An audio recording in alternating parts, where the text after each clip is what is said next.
Oi, com uma psicoleitura na área. Seguimos com o livro Pai Rico, Pai Pobre, o Guia da Independência Financeira. Se o esforço fosse garantia de riqueza, tinha muito trabalhador milionário por aí, né? Nossa, com certeza.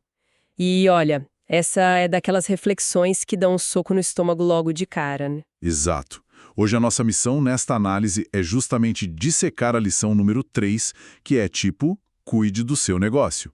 E a gente vai bater de frente com conceitos que mudam tudo. Uhum. Conceitos que viram a visão de mundo de pernas pro ar, sabe? Pois é, vamos explorar por que a imensa maioria de nós passa, sei lá, 80, 100 mil horas da vida construindo riqueza, mas para os outros. Essa premissa central cai como um balde de água fria. Se a gente analisar a estrutura de vida de um trabalhador comum, o padrão financeiro é meio que uma armadilha. Uma armadilha muito bem feita, né? Demais! Ela é desenhada para enriquecer 3 entidades específicas. Primeiro, a pessoa dedica as melhores horas do dia para enriquecer os donos da empresa. Claro, o lucro real vai todo para os acionistas. Exatamente. Depois, em segundo lugar, a pessoa trabalha de janeiro a maio, basicamente, só para pagar imposto para o governo, Nossa, só de lembrar disso já dá um desespero. né? E o terceiro sugador dessa renda são os bancos. O que sobra vai direto para pagar juros de carro, casa, aquele rotativo do cartão. É uma máquina assustadora de tão eficiente. A pessoa acorda às 6 da manhã, pega trânsito, soa a camisa no escritório Aham, dá o sangue ali todo dia. e no fim do mês o dinheiro só faz uma baldeação rápida na conta antes de ir para o chefe, para a receita e para o banco. Mas a grande pergunta do nosso mergulho é: como alguém escapa disso? Essa é a virada de chave. E o autor ilustra essa saída com uma das histórias mais incríveis do mundo dos negócios. Lá de 1974, na Universidade do Texas, em Austin. A famosa palestra para os alunos de MBA, certo? Essa mesma. A turma de MBA, que é tipo a elite da gestão, tinha acabado de ver uma palestra do Ray Kroc, o fundador do McDonald's. Aí foram todos tomar uma cerveja depois. Clima bem descontraído. Total. E aí o Ray Kroc lança uma pergunta na mesa para eles. Ele vira e fala: qual é o meu negócio? E a reação da galera é fascinante. Eles começaram a rir, achando que o Kroc estava só quebrando o gelo. Porque a resposta parecia muito óbvia, né? Parecia a coisa mais boba do mundo. Um aluno até toma a frente e responde tipo: Hey, quem no mundo não sabe que você vende hambúrgueres? Que aqui é o que a fachada de qualquer McDonald's grita pra gente. Mas aí o Kroc dá aquela risadinha, faz uma pausa dramática e solta a bomba. A revelação que mudou a cabeça daquele pessoal. Ele diz: senhoras e senhores, eu não atuo no ramo de hambúrgueres. Meu negócio são imóveis. Caramba! E ele passou a noite inteira explicando a mecânica. O hambúrguer, a batata frita, o milkshake, isso é só o produto que financia a operação real. Exato. O foco obsessivo dele não era a receita da carne, mas sim a localização de cada franquia. E a genialidade disso é absurda na prática. O McDonald's não é só lanchonete, é simplesmente a maior empresa imobiliária do mundo. Maior até que a Igreja Católica em posse de terras, né? Sim, superando a Igreja Católica. Eles compram os cruzamentos mais estratégicos e caros do planeta e aí eles arrendam esse terreno para o franqueado. Então o franqueado é quem rala de verdade ali. Muito. O franqueado trabalha loucamente vendendo lanche, não só para pagar royalty, mas principalmente para pagar o aluguel daquele terreno que é super faturado. É o suor do cara que faz o hambúrguer que paga a hipoteca da corporação. E um dos alunos que estava lá, o Keith Cunningham, pegou tanto essa visão que hoje ele é um magnata de lava-rápidos. Só que o negócio dele não é lavar carro. Nenhuma chance. Ele mesmo diz que a água e o sabão são só a desculpa. O negócio verdadeiro é o terreno caríssimo que fica embaixo da estrutura. Então vamos desempacotar isso, porque a analogia precisa ficar muito clara para quem está acompanhando a gente. Manda ver. Confundir o hambúrguer com um negócio imobiliário é a mesma coisa que achar que um cinema ganha dinheiro vendendo ingresso. Nossa, essa comparação é perfeita. A gente compra a entrada, senta no escuro e pensa que o filme está bancando o cinema. Quando, na verdade, o filme de Hollywood é pura isca. A engrenagem que paga as contas e gera o lucro monstruoso é a pipoca e o refrigerante superfaturados ali na Bombonier. O ingresso mal empata o custo operacional da sala. Agora, pensa comigo. Se até executivo de MBA cai nessa ilusão de confundir a profissão com o negócio, imagina o trabalhador comum. Se conectarmos isso com a imagem maior, a gente chega no núcleo do problema, que é o nosso sistema educacional. Ah, a velha linha de montagem das escolas. Isso. A escola não ensina sobre fluxo de caixa ou sobre comprar terrenos. Ela é focada estritamente em habilidades acadêmicas e profissionais. Alguém estuda culinária e vira chefe. Estuda direito e vira advogado. Exato. A gente é condicionado a virar aquilo que a gente estuda. E o efeito colateral trágico é que a nossa identidade se funde com o emprego. A pessoa foca a vida toda em ser promovida e esquece de criar o seu próprio negócio. Para quem quer desprogramar essa mentalidade escolar, o link para comprar o livro está na descrição abaixo. É leitura obrigatória, viu? Mas, peraí, a gente precisa de advogados, de médicos, de engenheiros. Qual é o problema de ser o melhor na sua profissão? Não tem problema nenhum. A sociedade precisa de profissionais excelentes, sem dúvida. O erro, segundo a tese do livro, é achar que a profissão é o seu negócio. Ah, entendi. Confundir o crachá com o patrimônio. É bem isso. O autor traz um diálogo clássico onde ele pergunta para um cara: qual é o seu negócio? O cara estuça o peito e fala: sou bancário. E aí o autor pergunta se ele é dono do banco. E o cara responde na defensiva: claro que não, eu só trabalho lá. Ou seja, ele não tem um negócio, ele tem uma profissão. E a segurança dele depende 100% de acordar saudável e do chefe não fazer cortes na sexta-feira. Exatamente. É por não ter um bote salva-vidas próprio que as pessoas se agarram tanto à falsa segurança do emprego. E isso nos leva direto para o mito do patrimônio líquido, que é a farsa dos chamados ativos. A gente afunda com a empresa na primeira crise. E as crises são a regra, né? Se a gente olhar para uns 20 anos atrás, lá para 2016 ou 2017, o cenário era assustador. Total. E é importante pontuar para a nossa audiência que a gente está apenas relatando o contexto da época, sem tomar nenhum lado político. Claro, a ideia é só observar os fatos relatados.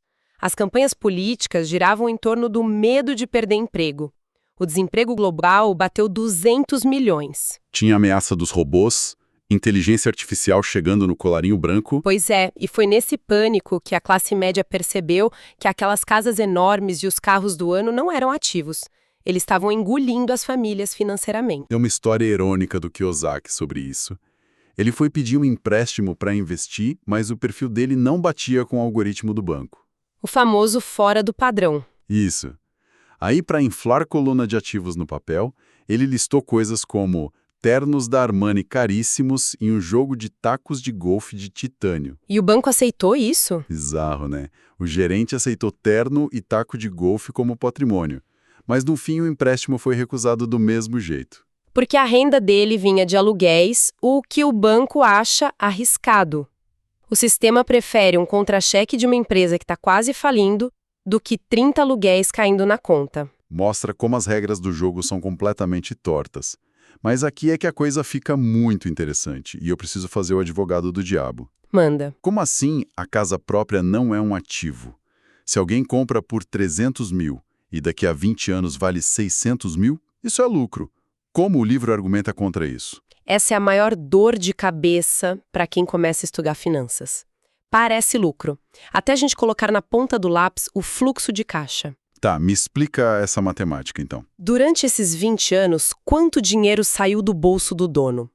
Ele pagou juros de financiamento absurdos, IPTU todo ano, seguro, trocou telhado, encanamento. Ah, os custos invisíveis de manter a casa. A definição implacável do autor é: ativo coloca dinheiro no seu bolso sem você trabalhar. Passivo tira dinheiro do seu bolso. A casa tira dinheiro todo mês só para continuar de pé. Exato. Ela atua como um passivo gigante. E o carro? Ele perde uns 25% do valor no exato milissegundo em que sai da concessionária. Lembra daquele taco de golfe de titânio dele? Custou $400. Na hora que ele pisou na grama para jogar, o valor de revenda derreteu para $150. Derreteu só de sair da caixa. E isso expõe a ilusão do patrimônio líquido. A contabilidade tradicional Deixa você somar carro e imóveis para se sentir rico na planilha.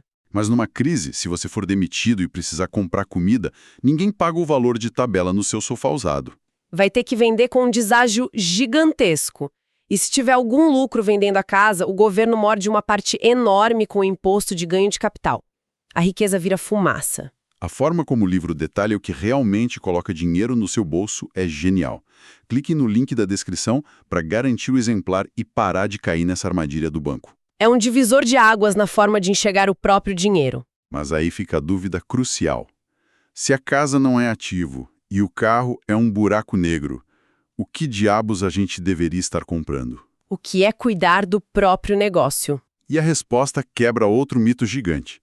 Muita gente pensa que precisa pedir demissão amanhã e abrir uma startup no escuro. Chutar o balde e empreender do zero, né? Não é nada disso.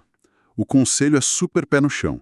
Mantenha seu emprego formal, seja o melhor funcionário possível, mas use o dinheiro que sobra para construir uma coluna de ativos reais. Tá, e o que é um ativo real de verdade? Primeiro critério, negócios que não exijam a presença do dono. Isso é chave. Se eu compro uma padaria e tenho que abrir a porta às 5 da manhã, não é um negócio, é outro emprego. Exato, um emprego com mais dor de cabeça ainda. Ativo verdadeiro opera sozinho. Pode ser ações de empresas de capital aberto, títulos, imóveis que geram aluguel de verdade. Royalties de patente, música. Propriedade intelectual em geral, basicamente algo que tenha valor, liquidez e que gere renda passiva. E a analogia do soldado incansável que tem no livro eu acho sensacional. É perfeita para visualizar o capital. O livro diz que cada centavo que entra na sua coluna de ativos é um soldado que você recrutou. E qual é a missão dele? Trabalhar 24 horas por dia, sem férias, sem reclamar.